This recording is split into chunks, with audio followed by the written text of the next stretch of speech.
Andrew Hawnt, welcome to Planet Hex. This episode, I'm going to talk about what it's like living as a failed musician. That's me, what can I say? Back in the day, I was in bands. I always wanted to be in bands, and it never worked out. And so there's always been the what if element to my life. So back when I was a kid, about 12 years or so, I started playing guitar. I started getting lessons from my dad, who's a spectacular guitar player, and he started showing me the ropes. And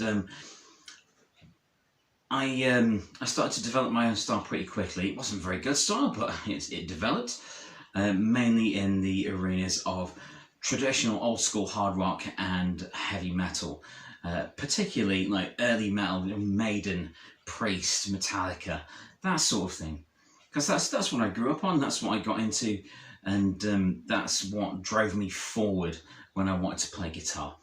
I wanted to be like, Steve Vai and Kirk Hammett and Warren DeMartini and George Lynch and people like that.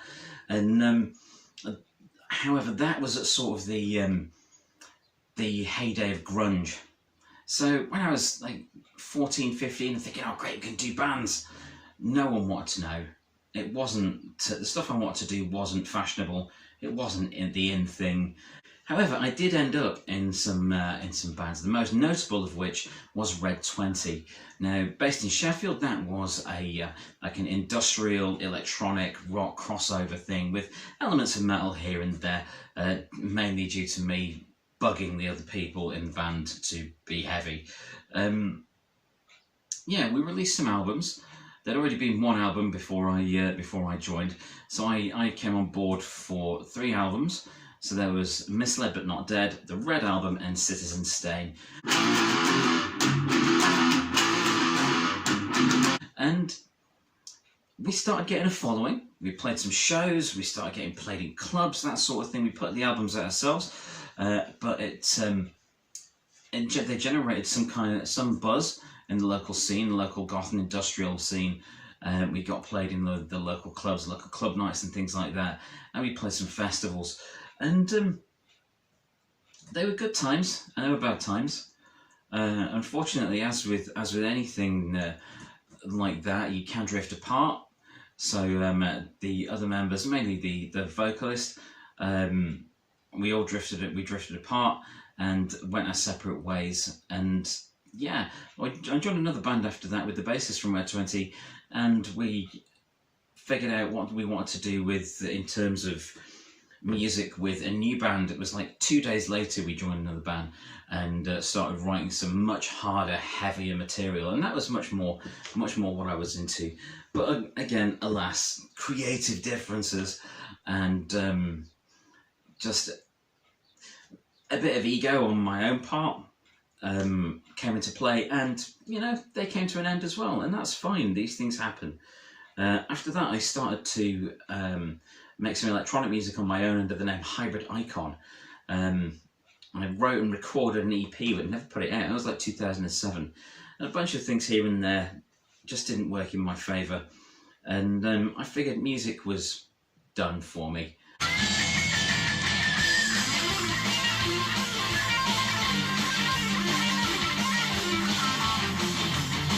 There wasn't really anything else I could do with it. I was, the enthusiasm had left, mainly because of falling out with friends, losing friends, and it was a hard time. It was a difficult time to live through, because I wanted so much for this stuff to work, but it never quite worked out as intended. But looking back at it in hindsight, that's fine. So I did what many people do when they failed at being in bands, and that's to write about it. Or be a DJ. So I did both. I started DJing at various rock and metal industrial nights, such as the Control Frequency, Everthink, Stormblast, Batfink and things like that. And playing sets of metal and industrial and crossover stuff and black metal and death metal. And my favourite, you know, power metal, which is actually pronounced metal.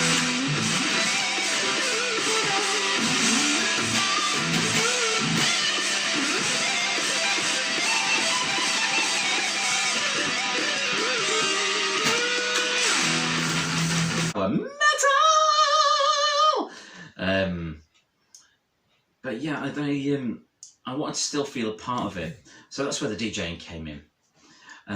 Beyond DJing, the other thing that a lot of failed musicians do, yes, as I mentioned, you write about it. So I started writing for a website that sucked. After writing a bunch of my own reviews on my own blog, started writing for this website that I really didn't get on with, and I thought again, this is all getting a bit sour. However, then I joined the crew at Powerplay Rock and Metal magazine. I sent in an interview I'd written that I hadn't been able to place and some reviews, and Mark at Powerplay, Mark Hoaxey, said that we don't have room for these things that you sent us, however, do you want to come on board as a staff writer? So I was like, yeah, I would love to.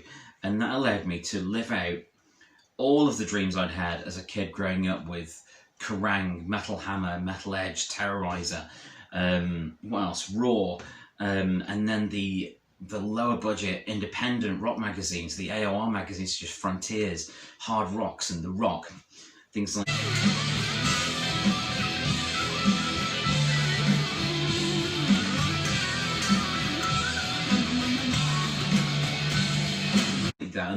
Those may not be familiar for you.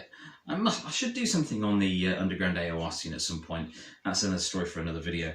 But yeah, with the magazine, I think that's where I had found my calling.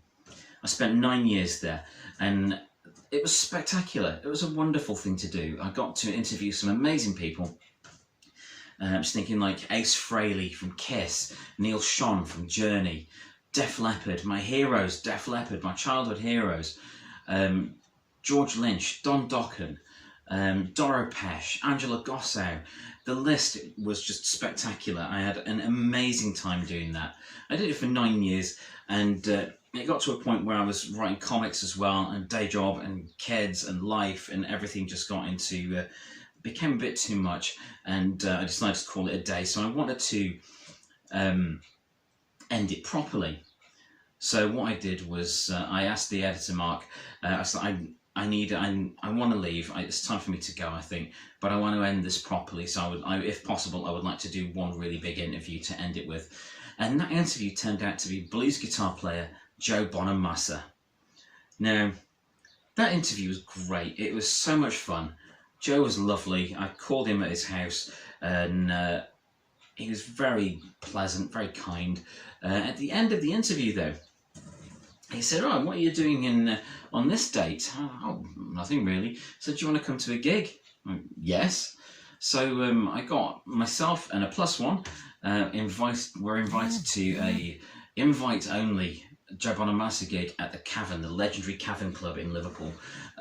So while my final issue with Powerplay Rock and Metal magazine was issue 183, with the interview with the cover interview with Joe Bonamassa, I actually snuck into 184 with a live review from the gig at the Cavern as well.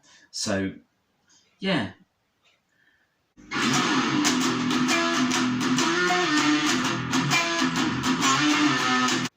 While I often think that I hadn't succeeded as a musician and had been living as a failed musician, eventually I came round to the idea that I'd just been living as a musician. There are ups and downs with any form of creative pursuit. As long as it's giving you pleasure, as long as you're getting something out of it, I'd count that as a success. Yeah, the bands I were in didn't go very far. Red 20 headlined a Kerrang showcase, and we played a really popular goth festival, but I didn't end up with millions. I didn't end up with fans all over the world. I didn't end up making a living making music. But I made that music, and I had that experience, and that is so valuable, it's unreal. So am I a failed musician? Depends on the day, really. Depends on my mood. But I'm grateful for the experiences I had. So to everyone that I spent time with in those bands, thank you. And to everyone watching this, thank you as well. I've been Andrew Hawnt. This is Planet Hex. Check you next time.